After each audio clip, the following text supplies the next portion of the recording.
Yu-Gi-Oh! Mint.com is now TradingCardMint.com. Please check out their selection of over 20,000 cards with prices cheaper than TCG Player. All right, YouTube. And before here, I've done a lot of testing with this, and this is the build that I think I'm most comfortable with. So, this is the almighty force power that is the new Dimensional Robo, and I will say this deck is pretty nuts. You guys have seen probably a lot of other stuff. You're going to see a lot more random stuff on this channel, and I mean, I started off in a lot of really weird places with this build, and honestly, I'm content for now. I want to test a few other things, but we'll get to that point. So guys, please check out our friends at TradingCardMint.com down below in the description for all of your guys' trading card game needs. Now, yes. Force Clans. So this deck is literally, you slap everything on your Vanguard, and we're going to start hitting your opponent in the face with X-Gallops, baby. So, X-Gallop, Counterblast 1 Burst. Choose face zone card from your G-Zone, turn it face up. When this unit attacks, if this unit's power is 40,000 or greater, you get Drive +1. And at the end of the battle, if this unit's power is 80,000 or greater, stand this guy. So you have a super potential restander, or you actually just get to be really abusive with the crazy things like Quad Drive is so dumb. Also the fact that Laurel exists now to double your Vanguard's power is really cute. Literally with just a force marker and your stride, you're sitting at basically 38,000. Like, who doesn't love Quad Drive? So anyway, starting things off, we have 3 copies of Dayusha. The only thing we care about with this is if you go first, you can pressure your opponent with that extra crit. And I will tell you that that extra crit makes and breaks games.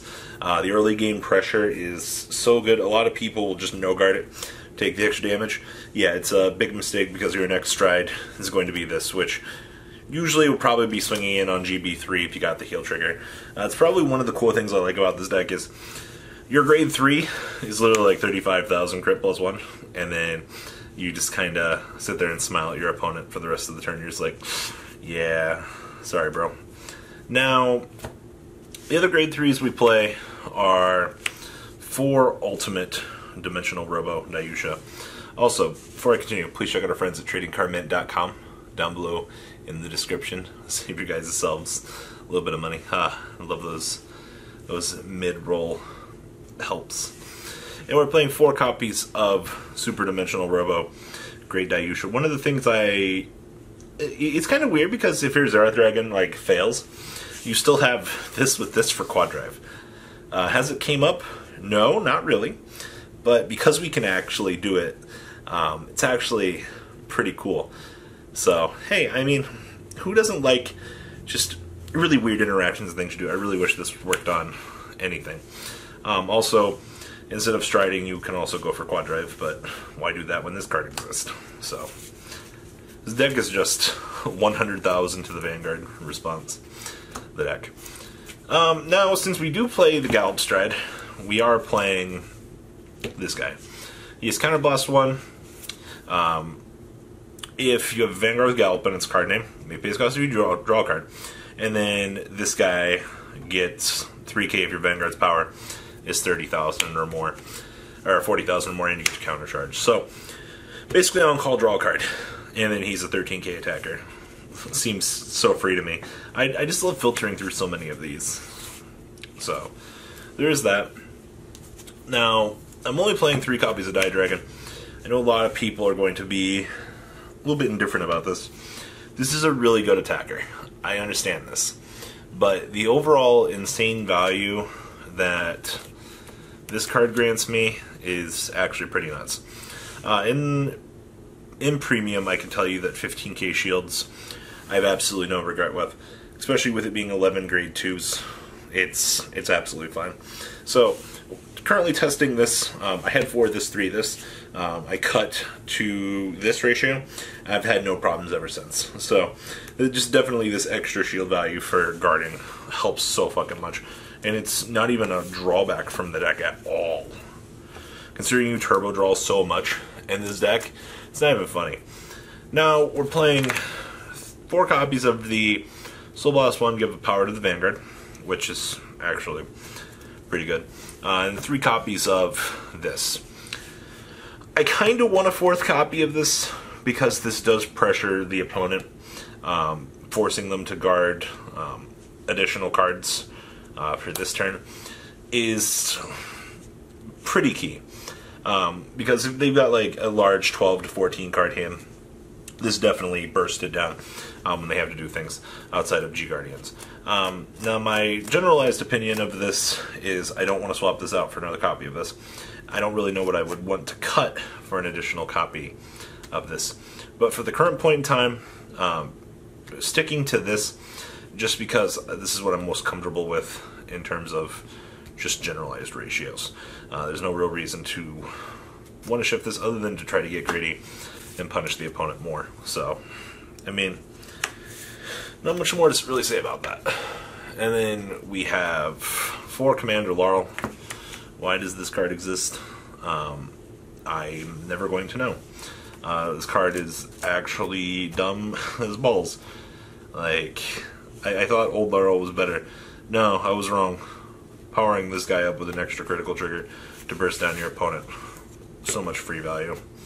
And then we're playing 3 copies of Stride Fodders. Nothing really too explanatory about this. You honestly need these. Can't really play without them, unfortunately. So there is that. And then our starter is the Cosmic Hero starter. So this is auto, or it's Burst Act. Rest this unit. If your Vanguard's power is 25,000 or greater, choose one of your units, and it gets 4k power until the end of the turn. If your Vanguard's power is 35,000 or greater, you can put this card into your soul. You draw a card and countercharge 1. I love this card. Countercharging is ridiculous. Also, you can leave it on the board just for additional resources, but I would rather just piece it out, draw a card for another resource. So, this card's so fucking good. And then we have 4 copies of the very, very luxurious Draw Trigger. I thought about doing a split on grade 1 versions of these, but there's just absolutely no point. Heal Triggers. I'm on a 2-2 split at the moment.